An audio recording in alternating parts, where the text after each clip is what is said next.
आज के इस वीडियो में अपने प्रमुख दर्शन देखेंगे। ठीक है, तो भारतीय दर्शन है, भारतीय दर्शन को 2 भागों में बांटा गया, एक तो आस्तिक दर्शन और एक है नास्तिक दर्शन। अब देखो आस्तिक कितने हैं, नास्तिक कितने हैं, पहले वो देख लेते हैं। तो आस्तिक दर्शन है 6 और नास्तिक दर्शन है 3। इसकी कन्फ्यूजन मिटा देता हूँ, 3 और 6 किस में। तो इसको कन्फ्यूजन ऐसे है, देखो 3 में पीछे कह रहा है न से बन गया नास्तिक, 3 पीछे न से बन गया नास्तिक, यानी नास्तिक में कितने भाग है 3 है, तो वो आस्तिक में कितने हो जाएंगे 6 हो जाएंगे। तो देखो आस्तिक में कितने हैं 6 और नास्तिक में 3 है। याद कैसे करेंगे, 3 है पीछे न आ रहा है ना, न से बन गया, 3 में पीछे न आ रहा है, न से नास्तिक हो गया। ठीक है, अब ये नास्तिक में 3 कौन कौन से हैं वो देख लेते हैं। तो नास्तिक में 3 है, एक तो सिगन चार्वाक अहित, सिगन चार्वाक अहित, ये 3 कौन से दर्शन है, नास्तिक दर्शन है। आस्तिक दर्शन पूछे जाते हैं पेपर में 6 है। ठीक है, आस्तिक दर्शन कौन कौन से है उसकी टेबल अपन देखते हैं पहले। ठीक है, अभी देखो एक तरफ तो लिखा हुआ है दर्शन, ठीक है, आस्तिक दर्शन है ये, एक तरफ तो लिखा हुआ है दर्शन, एक तरफ लिखे हुए हैं प्रवर्तक। तो एक तरफ दर्शन, एक तरफ इसके प्रवर्तक। तो सबसे पहला दर्शन है न्याय दर्शन। तो न्याय दर्शन याद करने का तरीका है, न्याय किसको दिलाना है, गौतम का न्याय। किसका न्याय, गौतम का न्याय, गौतम का न्याय, गौतम का न्याय। न्याय दर्शन के प्रवर्तक है गौतम ऋषि। सांख्य दर्शन के प्रवर्तक है कपिल। क्या, कपिल। संख्या किसकी है, कपिल की। कपिल वानर को बोलते हैं ना, कपिल की संख्या गिनो, वानरों की संख्या गिनो, कपिल। संख्या दर्शन याद करने का तरीका है, संख्या किसकी गिनी है, कपिल की, वानर की संख्या गिनो, संख्या दर्शन कपिल हो गया। न्याय किसको दिलाना है, न्याय को दिलाना है गौतम को। किसको दिलाना है, गौतम को। योग दर्शन, योग कौन करता है, पतंजलि। योग दर्शन कौन है, पतंजलि। पूर्व मीमांसा, तो इसको याद करने का तरीका ये, इसको पूर्व से बना लो, पूर्वी वी जमीनी नी, तो पूर्वी जमीनी ऐसे याद कर लो, पूर्वी जमीनी। और उत्तर पूर्वी मीमांसा का तो हो जाएगा जमीनी रहे, और उत्तर मीमांसा, उत्तर को बना लो उत्तरायण। क्या बनाया, उत्तरायण से बन गया बादरायण। पूर्वी जमीनी। योग पतंजलि। योग दर्शन क्या, संख्या दर्शन, संख्या के वानरों की, कपिल की। योग पतंजलि करते हैं, योग दर्शन पूर्वी का जमीनी। उत्तरायण बादरायण।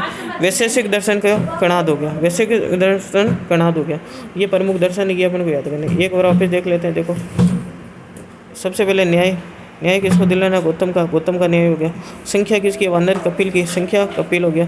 योग किसका है, पतंजलि का। पूर्वी जमीनी, उत्तरायण बादरायण, और वैशेषिक कणाद हो गया, वैशेषिक दर्शन कणाद हो गया।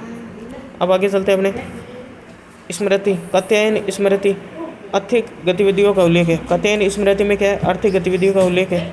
ठीक है, ये अपन को इससे पहले एक चीज़ और देख लेते हैं, स्मृति, कात्यायन स्मृति से पहले स्मृति के बारे में जानेंगे। हिंदू धर्म के कानूनी ग्रंथ क्या कहलाते हैं, स्मृति कहलाते हैं।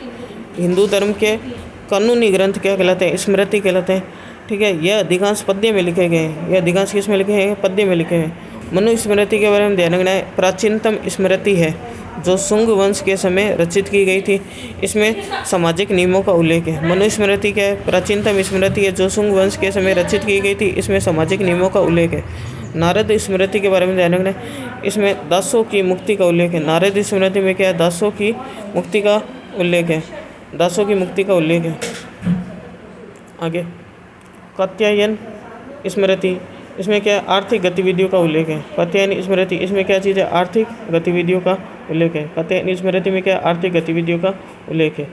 आगे अब अपने वैदिक सभ्यता पढ़ रहे हैं टॉपिक, उसमें राजनीतिक व्यवस्था के बारे में देखने।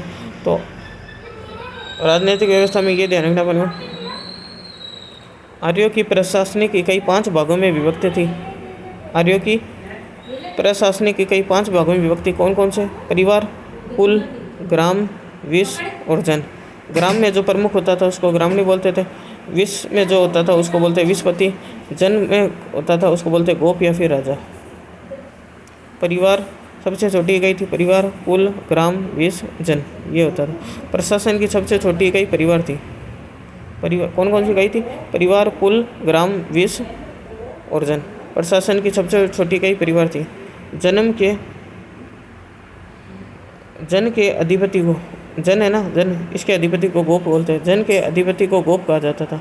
देश या राज्य के लिए राष्ट्र शब्द आया है। ऋग्वेद में जन शब्द का उल्लेख 275 बार, ऋग्वेद में जन शब्द का उल्लेख 275 बार मिलता है, जबकि जनपद शब्द का उल्लेख एक भी बार नहीं मिलता है। ये अपन को ध्यान रखना है इस वैदिक सभ्यता के बारे में।